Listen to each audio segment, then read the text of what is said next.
It is both a shocking and sad day for many Americans to learn of the allegations that President Biden may have accepted bribery payments from a foreign national. The Congressional Oversight Committee has been working diligently over the last few months to follow a complicated paper trail that indicated that President Biden and his son Hunter Biden may, at the very least, be involved in some sort of money laundering scheme. But recent information unveiled by an FBI whistleblower demonstrates that the FBI had intelligence from a reliable and trusted source that the payments that were made from a Ukrainian national links them to the Bidens not through consulting or some other legitimate source, but through bribery. While the FBI and several news outlets claim that this new record indicates information that is unverified, the bank records previously obtained by House Republicans, along with the complicated pattern of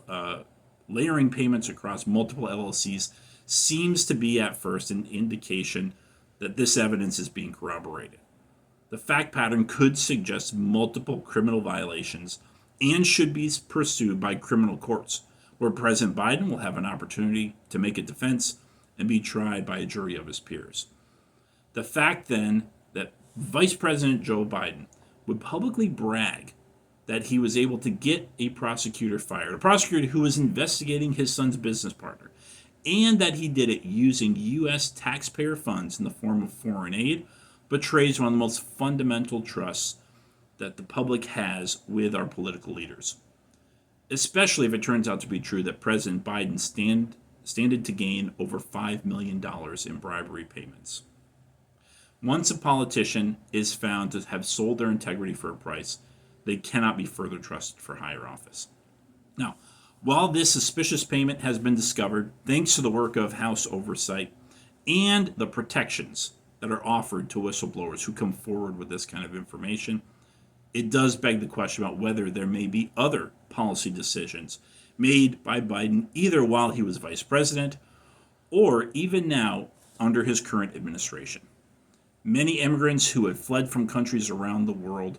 come to the U.S. and they breathe a sigh of relief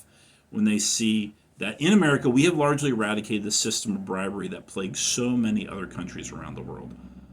If these allegations against President Biden are true, he's betrayed that trust and called into question his own integrity and his ability to execute the appropriate use of taxpayer funds.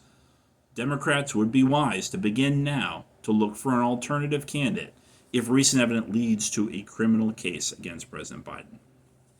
Biden's actions aside, this issue brings into focus further questions that we have about the fairness in the justice system at the highest levels. If President Biden has received bribes, it seems reasonable to at least ask whether he has made them as well, and whether any of our law enforcement agencies have been implicated in this.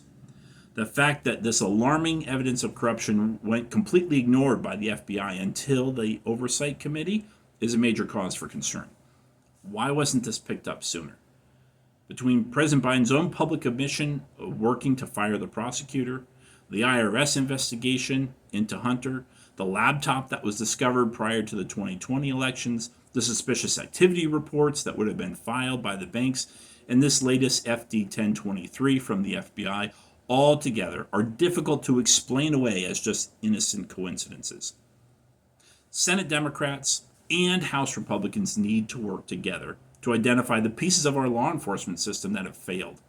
and make efforts to ensure something like this never happens again at our highest levels of government. Transparency, integrity, equality under the law are bipartisan values that bring us together as Americans, that can genuinely unite this country. While this is difficult news for many Americans to hear, we must remember that our nation has a history of coming face to face with its problems,